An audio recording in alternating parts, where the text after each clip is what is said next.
यह राज्य राम जी का है। कहते हैं राज्यम चाहम चरामस्य, राम जी का है और मैं राम जी का सेवक हूं। इसलिए भरत जी कहते हैं कि मैं भगवान का हूं, मुझको अलौकिक संपत्ति का जरा भी लोभ नहीं है। भरत जी बोलते हैं कि द्रवीभूत, बोलते बोलते भरत जी द्रवीभूत हो गए, अकुला गए, वो रोने जैसे हो गए। बोले मेरे लिए सीताराम जी कंदमूल खाते हैं। यह विचार मन में आया कि भरत जी अतिशय व्याकुल हो गए। फिर आंखों में से धारावाही आंसू निकलना प्रारंभ हो गए। भरत जी अतिशय दुखी हो गए।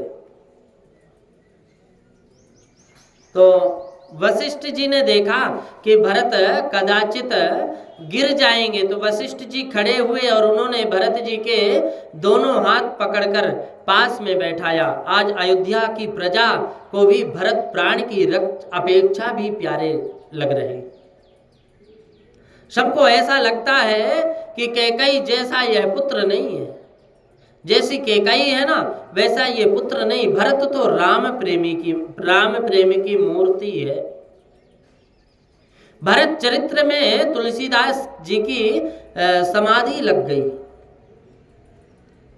हम लोग अभी वाल्मीकि रामायण का कथा, राम कथा हम लोग श्रवण कर रहे हैं, वाल्मीकि रामायण की।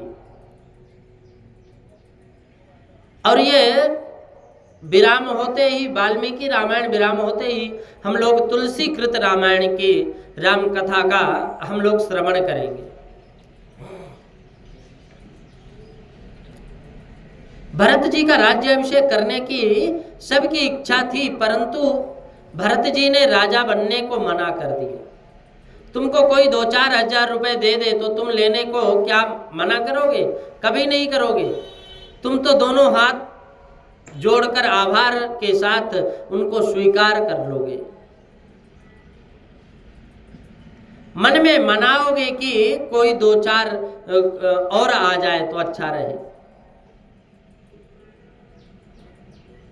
और फिर कोई अगर पूछो कि ऐसा, तो मन में यही कहोगे कि अब कोई दे तो कर ही क्या सकते हैं, उनको मना तो नहीं कर सकते।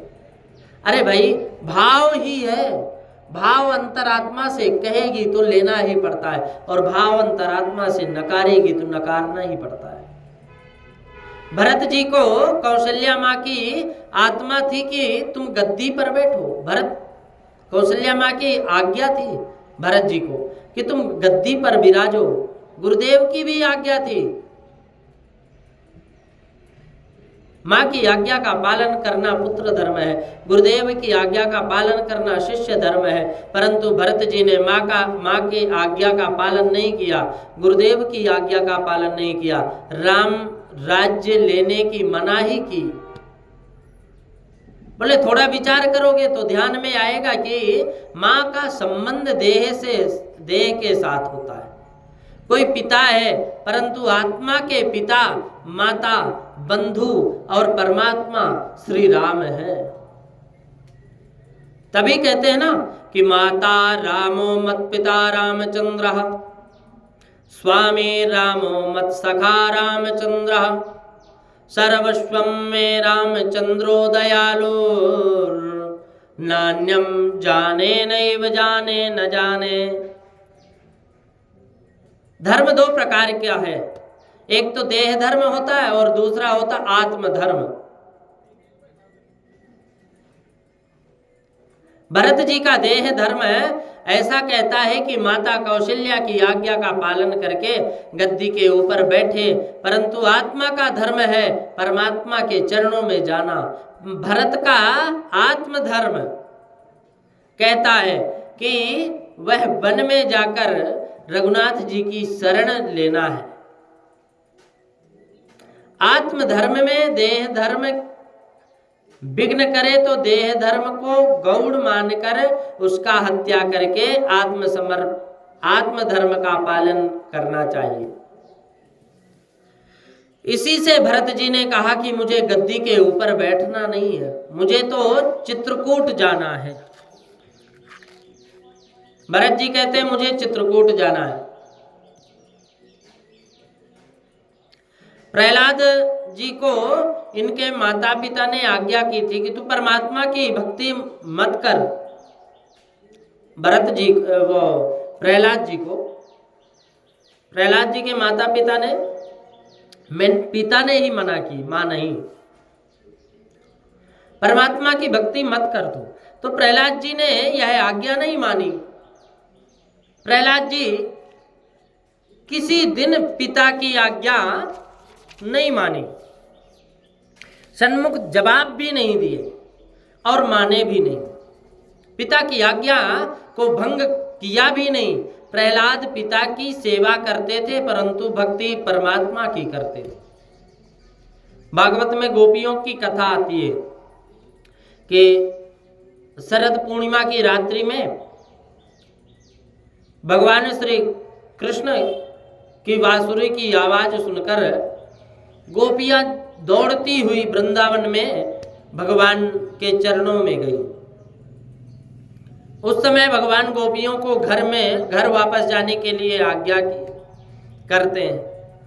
तो प्रभु ने गोपियों को देह धर्म का उपदेश किया, गोपियों को पति की सेवा में जाने का उपदेश दिया।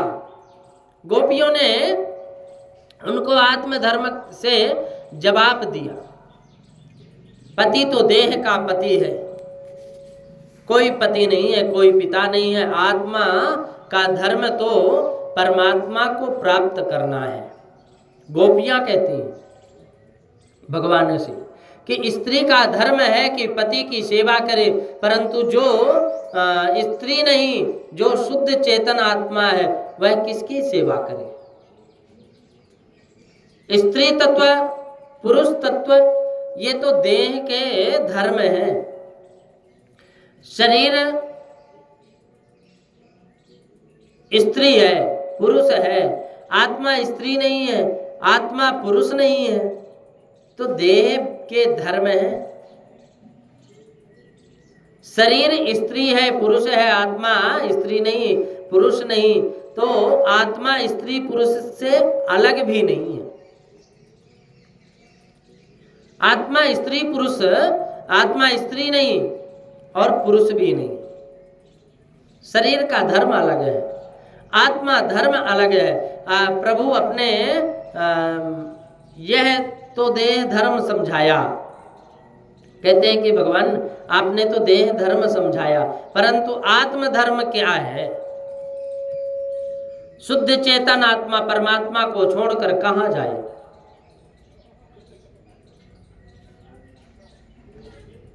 देह धर्म और आत्म धर्म का जहां विरोध होता है वहां परमात्मा देह धर्म छोड़ करके, त्याग करके चले जाते हैं।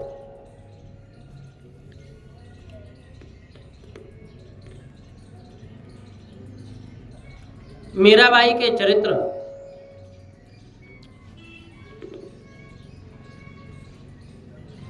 उससे पूर्व देह धर्म और आत्म धर्म का जहां विरोध होता है ना, वहां देह धर्म छोड़कर भगवान वो महात्मा वहां से चले जाते हैं। माता पिता इस शरीर के माता पिता हैं, आत्मा के माता पिता परमात्मा हैं, और माता पिता इस शरीर के माता पिता हैं, आत्मा के माता पिता परमात्मा हैं। परमात्मा के मार्ग में जाने में माता पिता अटकावे तो माता पिता का भी त्याग कर देना चाहिए। कहते हैं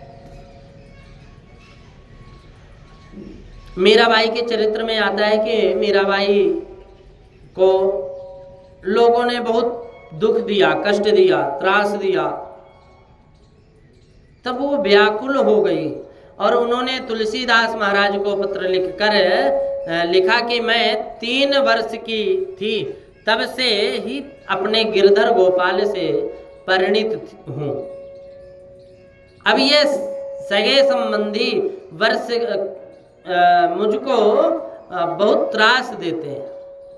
मैं अब क्या करूं? तुलसीदास जी चित्रकूट से ही जवाब देते हैं कि जाके प्रिय न राम वैदेही तजिए ताहि कोटि वैरेशम यद्यपि परम स्नेही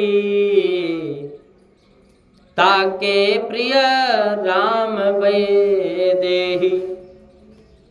जिनको श्री सीताराम जी प्यारे ना लगे, राधा माधव प्यारे ना लगे, ऐसा कोई परम स्नेही क्यों ना हो, तो भी उसका त्याग कर देना चाहिए। थोड़ा विचार करोगे तो ध्यान में आवेगा कि घर के लोगों को मन चाहिए नहीं, तन और धन चाहिए। तो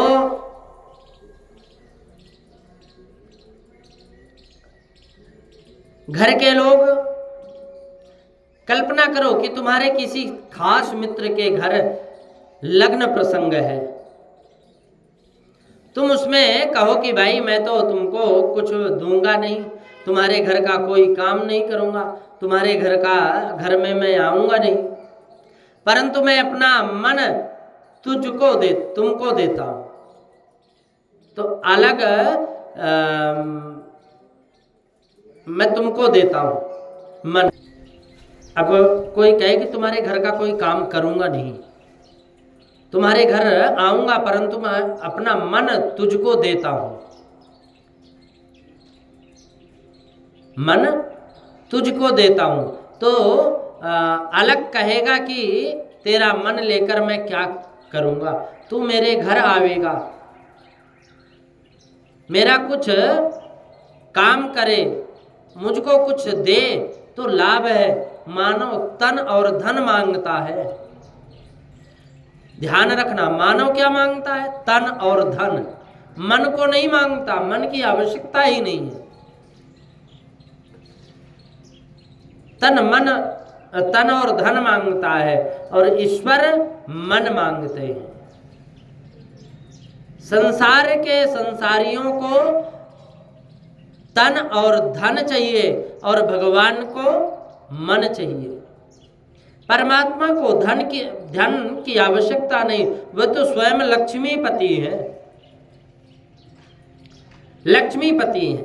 और लक्ष्मीपति को धन की क्या आवश्यकता? लक्ष्मीपति को कोई धन से भी राजी नहीं कर सकता। परमात्मा को किसी के तन की जरूरत नहीं है, परमात्मा तो मांगते हैं तो केवल मन मांगते हैं, मन चाहिए परमात्मा को। भरत जी का मन राम जी के चरणों में अटक गया, राम जी के चरणों में निष्ठा। राम भक्ति में कोई विघ्न करेगा तो मुझे मानना नहीं, मुझे राज्य चाहिए नहीं। संसार के विषय जिसको बहुत मीठे लगते हैं वह भगवान की भक्ति नहीं कर सकता। और संसार का सुख सच्चा सुख नहीं है। ऐसा जिसको विश्वास हो गया और वह भगवान की भक्ति बारंबार करता है। भरत जी ने राज्य लेने के लिए मना कर दी और कहा कि मुझे तो राम जी की सेवा में जाना है, सिंहासन पर तो श्री सीताराम विराजेंगे, मैं नहीं विराजूंगा। सब अयोध्या वासियों को और गुरुदेव वशिष्ठ जी को सबको आनंद आया। अयोध्या की प्रजा श्री राम दर्शन के लिए तरसती थी। तमसा नदी के किनारे मध्यरात्रि में सबको गाढ़ निद्रा आई और उस समय राम जी ने वहां सबको छोड़ करके प्रयाण किए थे ना, अकेले ही। तब से कितने ही लोग तो उपवास करते थे, कितने ही एक बार भोजन करते थे और कितने धरती के ऊपर सोते थे। इन सबको अयोध्या की प्रजा को चित्रकूट में जाकर श्री सीताराम जी का दर्शन करने का मन में बहुत आतुरता थी। सबने गुरु वशिष्ठ जी का वंदन करके कहा कि महाराज गुरु जी हमको भी आज्ञा दो और हम भी चित्रकूट चले। मंत्री महाजन लोग सब ने भरत जी का वंदन करते हुए प्रार्थना की, तुम आप चित्रकूट जाओ तो हम भी साथ चलेंगे, हमको भी श्री राम जी के दर्शन हो जाएंगे, हमको भी राम जी के दर्शन की बहुत आतुरता है। भरत जी ने कहा कि जिनकी चलने की इच्छा हो वे चल सकते हैं, कल हम सवेरे प्रयाण करेंगे, यहाँ से प्रस्थान करेंगे। सर्वत्र आनंद ही आनंद हो गया हर जगह। अब आने वाले कल सवेरे श्री राम दर्शन के लिए जाएंगे, भरत जी के कारण ही हमको श्री राम दर्शन प्राप्त होंगे। इसलिए उस अयोध्या की प्रजा को आज भरत जी प्राण के अपेक्षा भी प्यारे लगते हैं। जो परमात्मा का दर्शन कराए, जो प्रभु के मार्ग में भेजे, वह प्यारा लगता है। गृहस्थियों को संत प्यारे क्यों लगते हैं? कारण कि भगवान से कनेक्शन कराने वाले संत होते हैं। कोई सच्चा संत हो तो दर्शन करा दे। दर्शन की इतनी अधिक आतुरता हर इंसान में होती है। और आज तो भरत जी के जब मुखारविंद से निकला कि राम जी के दर्शन करने जाना है, और सबको कहा कि जिसकी इच्छा हो चलना, राम जी के दर्शन करना है। एक महान संत भरत जी पूरे अयोध्या वासियों को दर्शन कराने के लिए कहते हैं कि हम आज कल सब सुबह चलेंगे, प्रस्थान करेंगे और राम जी के दर्शन करेंगे। दर्शन की इतनी अधिक आतुरता थी कि आज का दिन कब पूरा होगा, रात्रि कब पूरी होगी, ऐसा सबको हो रहा था। देखो, दर्शन हो जाए फिर है ही क्या। राम जी के दर्शन बड़े भाग्यशालियों को होते हैं।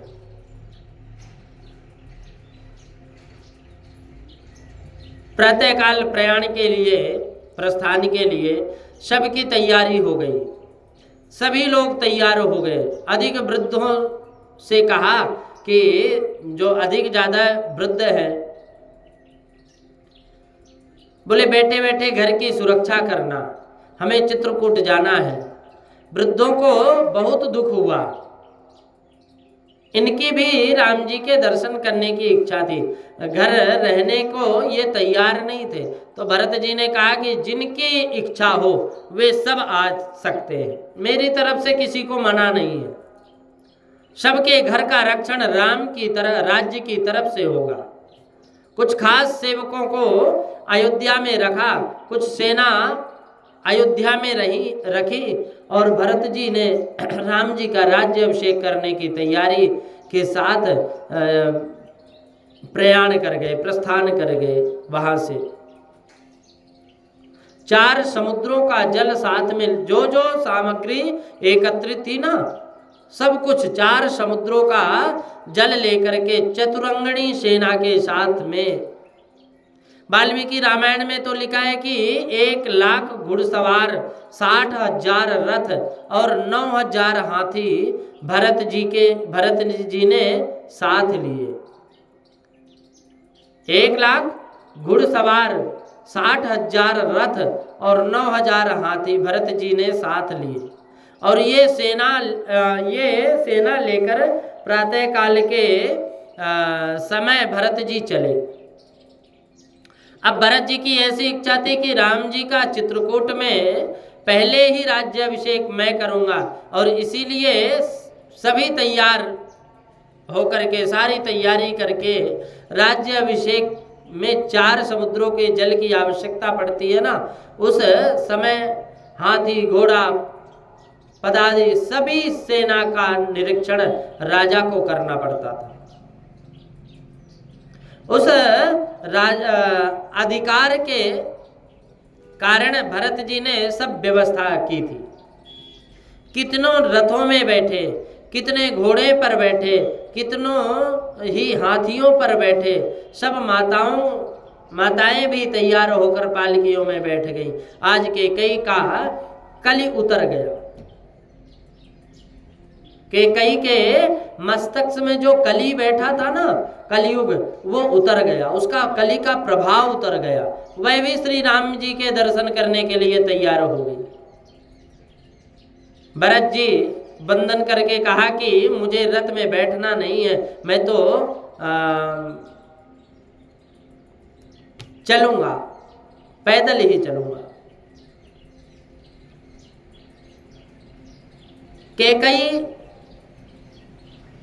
जब तैयार हुई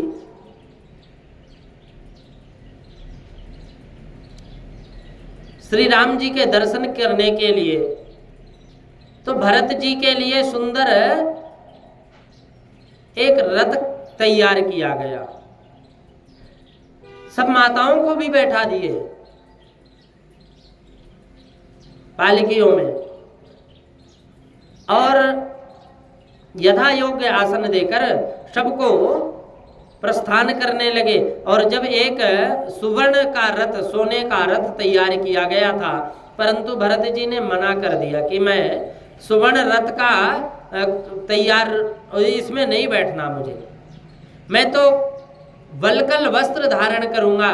जो राम जी जिस तरह वन में गए हैं उसी प्रकार मैं वन में जाऊंगा। भरत जी ने वस्त्र आभूषण उतार दिए, वल्कल आभूषण, वल्कर वस्त्र पहन करके, वैराग्य जोगिया वस्त्र धारण करके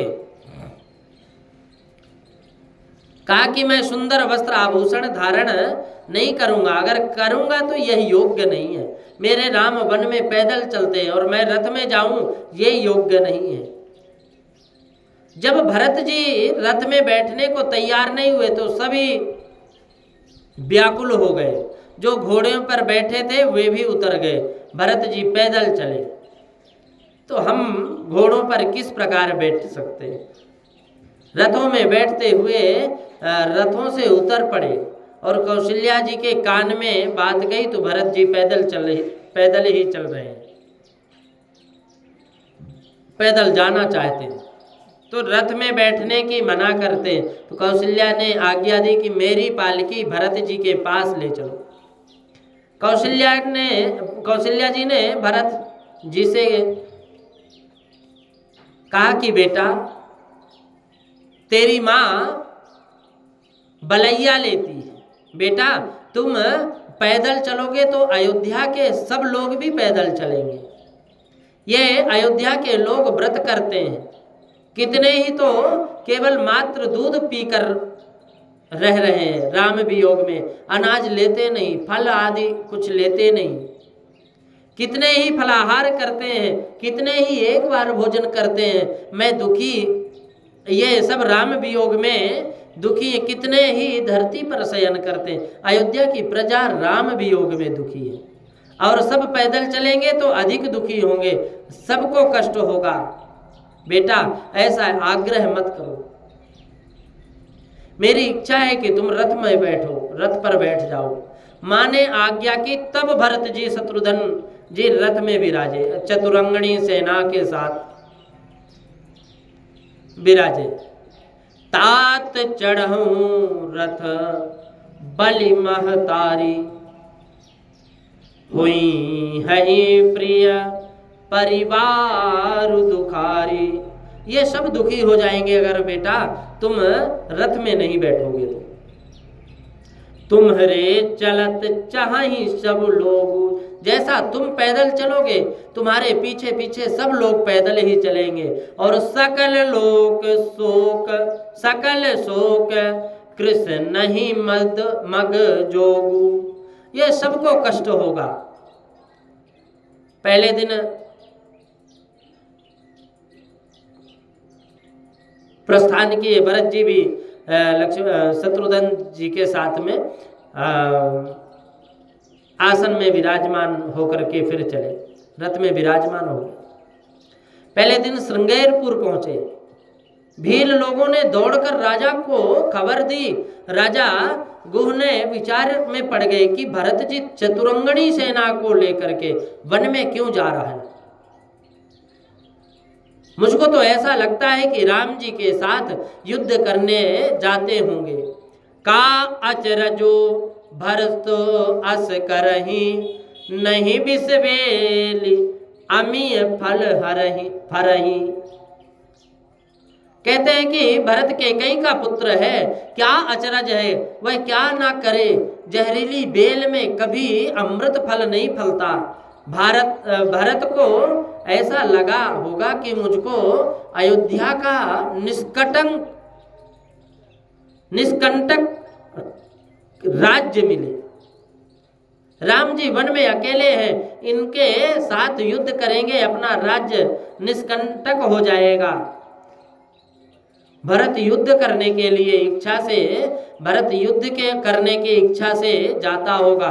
राजा गुह ने भील लोगों को आज्ञा दी कि तुम सब शास्त्र लेकर के तैयार हो जाओ, युद्ध के लिए तैयार हो जाओ।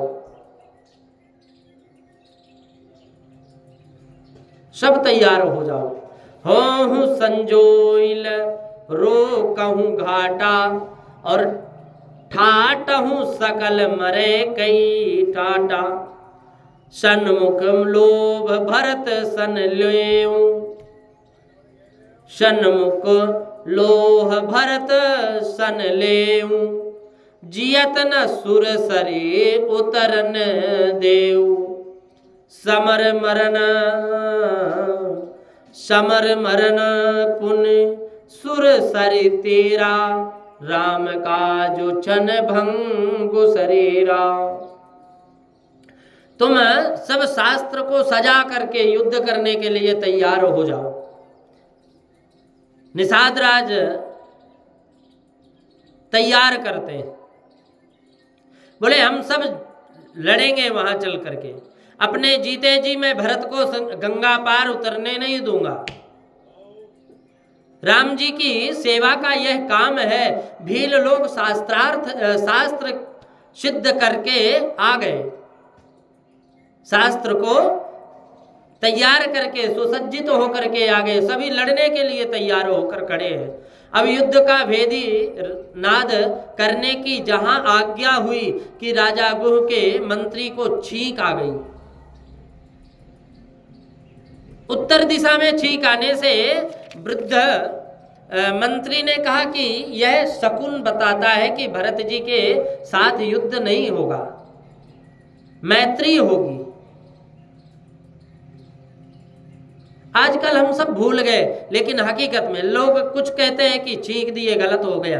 कई अच्छे भी है, अब सगुन भी है और शगुन भी होते हैं। इससे हमें पूर्वज लोग पहले ज्ञात कराते थे, अब हम सब कुछ भूल गए। छोटे छोटे टोटके से हमारे शरीर के मरण सैया जैसे शरीर से हम निवृत्त हो जाते थे। अब हम सब कुछ त्याग करके और दवाई गोलियों के पीछे पड़ गए। तो जब छींक आई तो बोले कि मंत्री ने कहा कि यह शकुन बताता है कि यह संकेत हो रहा है कि भरत जी के साथ युद्ध नहीं होगा, मैत्री होगी, मित्रता होगी। ऐसा लगता है कि तुम उतावली मत हो, एक बार भरत जी की परीक्षा करो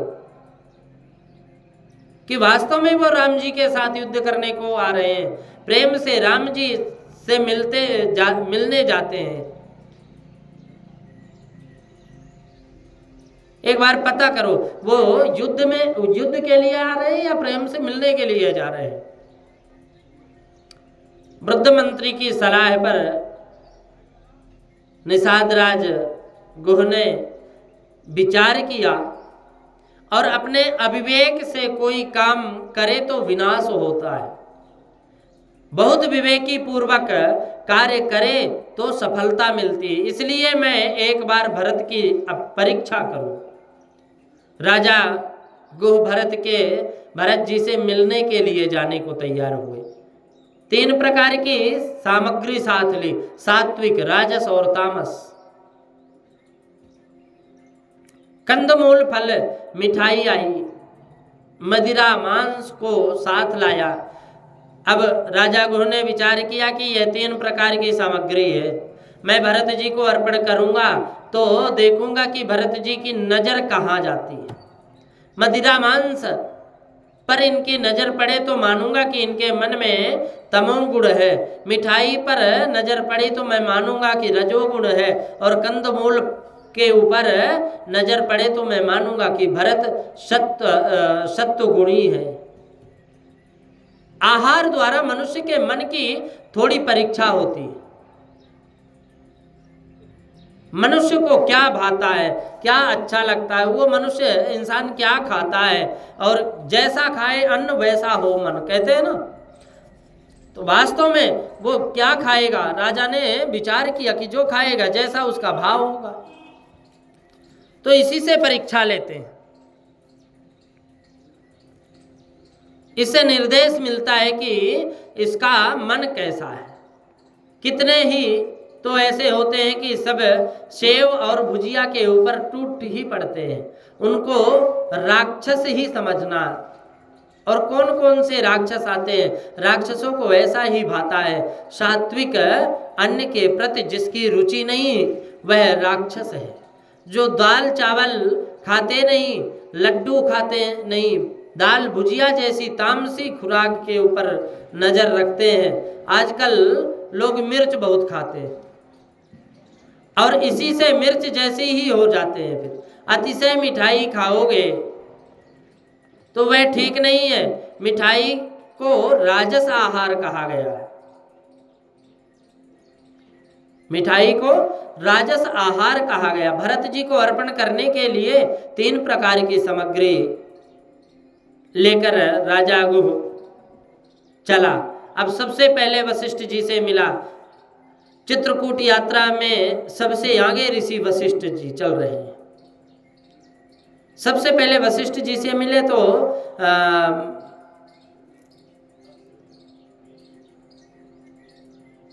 वशिष्ठ जी का रथ था। अरुंधति के साथ वशिष्ठ जी रथ में विराजे थे। इनके पीछे भरत शत्रुघ्न का रथ था।